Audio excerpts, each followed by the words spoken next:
Et bonjour à tous. Aujourd'hui, je continue d'explorer la filmographie d'Alex Mann.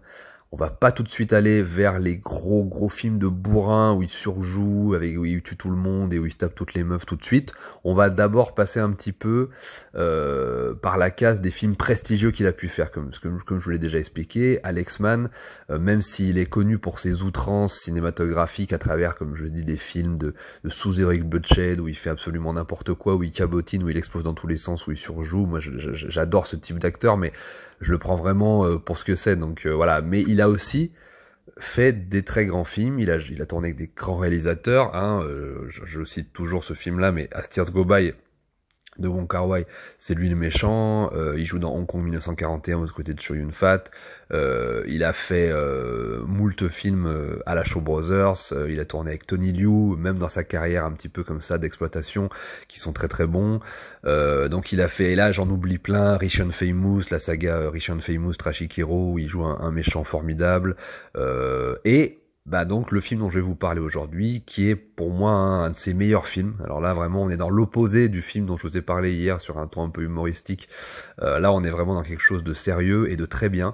Donc il s'agit de Hong Kong, réalisé en 1983 par Clifford Choi, en pleine nouvelle vague, mais produit par la Shaw Brothers. Donc c'est intéressant puisque c'est la période en fait où la Shaw Brothers est en fin de course en fait. L'âge d'or est terminé. On rappelle la Shaw Brothers, c'est la grande et prestigieuse maison de production qui a produit les plus grands films de Hong Kong des années 60-70, souvent tournés en mandarin, qui dépeint comme ça une Chine fantasmée, glorifiée, avec des héros chinois comme ça millénaires, des contes et des légendes chinoises ou des chevaliers chinois, et puis qui va aussi ensuite faire des films de kung-fu, donc il y a tout comme ça un panel culturel chinois qui est très imprégné de la Shaw Brothers, puisqu'en fait les membres enfin les producteurs de la Shaw Brothers viennent du cinéma de Shanghai, donc avant le cinéma de Hong Kong, etc. Et donc là, début des années 80, ils sont en fin de course, mais ils essayent sans arrêt de récupérer des talents. Alors je vous ai déjà parlé des films de Tony Liu, les films de sabre et d'arts martiaux de Tony Liu du début des années 80 que moi j'adore, et il y a plein de choses intéressantes encore dans cette période. Et ils vont même récupérer aussi des acteurs des réalisateurs pardon de la nouvelle vague. Donc ça va être le cas par exemple pour Alex Chung, le réalisateur de Man on the Brink et Cop and Rubber, donc qui va être un peu comme ça après ces deux chefs-d'œuvre euh, récupéré par la Shaw Brothers, et qui va réaliser un film et qui va un petit peu mettre fin à sa carrière, etc., que moi j'ai pas vu, mais bon, en tout cas voilà, la Shaw Brothers à l'époque essaye vraiment de récupérer plein de talents pour survivre, et elle va récupérer donc Clifford Choi qui est un réalisateur typique de la nouvelle vague, qui est d'abord scénariste, mais qui a d'abord, alors comme beaucoup de gens de la nouvelle vague de l'époque, qui va étudier aux États-Unis, qui va ensuite travailler à la télé, et qui va ensuite être récupéré par des studios plus ou moins prestigieux. Et malheureusement, je crois qu'après Hong Kong, il va pas réaliser des choses bien formidables. Moi, je crois pas avoir vu beaucoup de films de lui. Alors, je crois qu'au niveau des scénarios qu'il a écrits, il est surtout connu pour Snake in the Eagle Shadow, donc le chinois des chaînes, le premier film de kung-fu comédie pure qui va révéler Jackie Chan, et puis The Sword de Patrick Tam, je crois. Et donc voilà, mais c'est en tout cas c'est le film pour lequel il est comme ça, pour lequel on se souvient de lui. Et moi, ça fait très longtemps que je voulais voir ce film. J'avais l'affiche comme ça avec Thierry Chung enlacé dans les bras de Alex Mann, en plus avec des grandes boxes comme ça. Donc j'étais très intrigué par le film. Alors le film a des relents comme ça mélodramatiques, érotiques, mais gentil, c'est vraiment gentillet, avec des acteurs commerciaux un petit peu de l'époque, etc. Donc ça, c'est les aspects les plus commerciaux. Et c'est pas forcément les aspects les plus intéressants d'ailleurs, même si c'est toujours plaisant à voir, mais le plus intéressant, ça va être la peinture sociale en fait de deux immigrés chinois, donc interprétés donc par Cherie Chung et Alex Mann. Cherie Chung, elle interprète une immigrée chinois qui vient de Chine continentale, et Alex Mann va lui interpréter un chinois de Thaïlande. Donc deux immigrations chinoises différentes qui vont se retrouver à Hong Kong et qui vont tenter de survivre. Donc lui, Alex Mann va tenter de survivre en étant un espèce de boxeur clandestin qui va essayer comme ça de gagner des matchs professionnels au fur et à mesure du film. Et en parallèle, Sherry Chung, elle va essayer elle va se marier avec un vieux monsieur qui la prend uniquement pour avoir une descendance. Et puis voilà, comme c'était un mariage arrangé, et comme ça, elle peut sortir un peu du ghetto et puis s'offrir toute la vie qu'elle veut, des robes, à manger, une situation convenable, un confort matériel, etc. Mais elle est bien évidemment pas amoureuse de ce vieux monsieur qui est interprété par Kwan Oi-san. Alors Kwan Oi-san, c'est pour les gens qui connaissent un peu le cinéma de Hong Kong, c'était l'inspecteur de police dans Le Marin des mers de Chine, et c'était aussi Monsieur Oi. Voilà, le monde entier le connaît dans le rôle de Monsieur Oi, qui était un petit peu le parrain gangster gentil dans Hard Boiled, donc à toute épreuve de John Woo, qui se fait buter par Tony Leung dans le film. Donc voilà, acteur très très très connu, qui a fait des milliards de trucs, etc.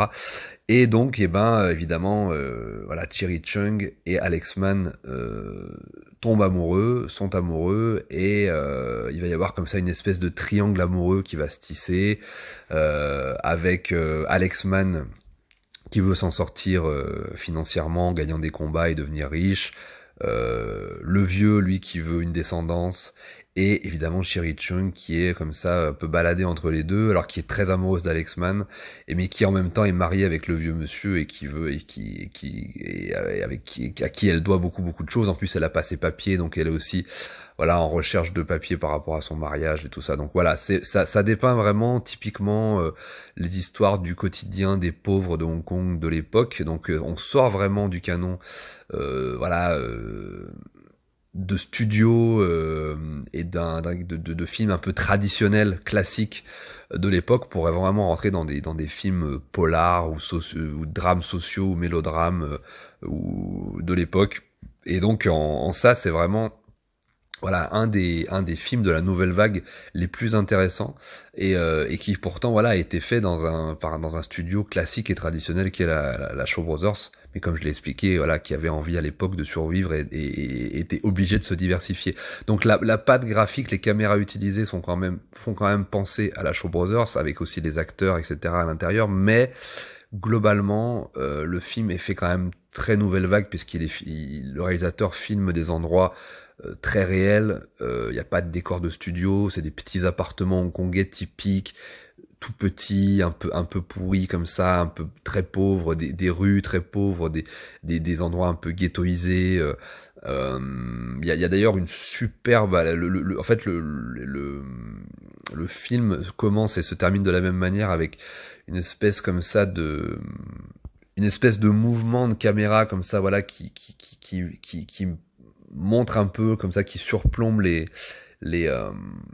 immeubles comme ça sur la baie de Hong Kong, et ensuite la caméra descend progressivement vers des immeubles un peu plus sales, etc., jusqu'au ghetto.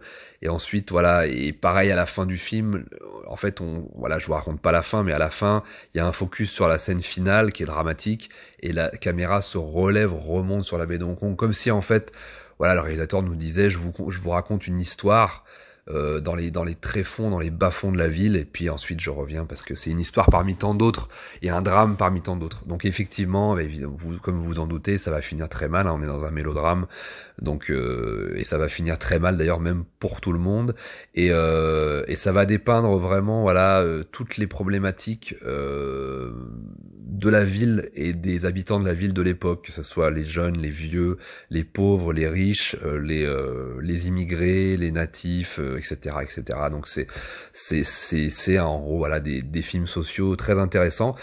Et Alex Mann, là il fait pas vraiment du Alex Mann, il surjoue un petit peu, mais ça reste dans le cadre de son personnage de jeune un peu fougueux comme ça, qui veut s'en sortir, sorte de mix entre Rocky et Tony Montana, voilà, un petit peu entre les deux, à la fois mauvais garçon et boxeur comme ça, clandestin, courageux. D'ailleurs, ce qui est intéressant aussi à souligner, c'est que le film renoue aussi avec, en plus de sortir comme ça des canons traditionnels, des studios traditionnels et classiques, il renoue avec toute une tradition du mélodrame cantonais en fait des années 50 que moi je connais très très peu, dont j'ai bien évidemment vu des images, principalement avec Bruce Lee. Bruce Lee, c'était un enfant acteur qui était l'enfant acteur typique des mélodrames cantonais de l'époque, des années 50, qui n'avait rien à voir avec les films des années 60 prestigieux en costume, très chinois de la Shaw Brothers.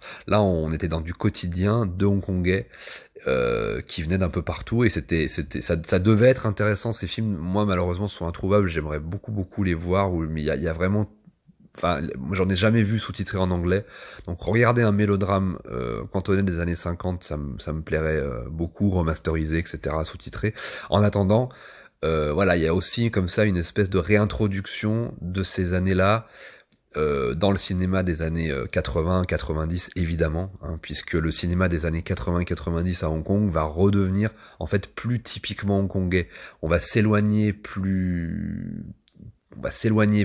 quand même un petit peu, pas mal de la Chine, même si on va continuer à faire des films de studio, des films qui dépeignent comme ça l'histoire de Chine, la culture chinoise, les héros chinois, etc., évidemment.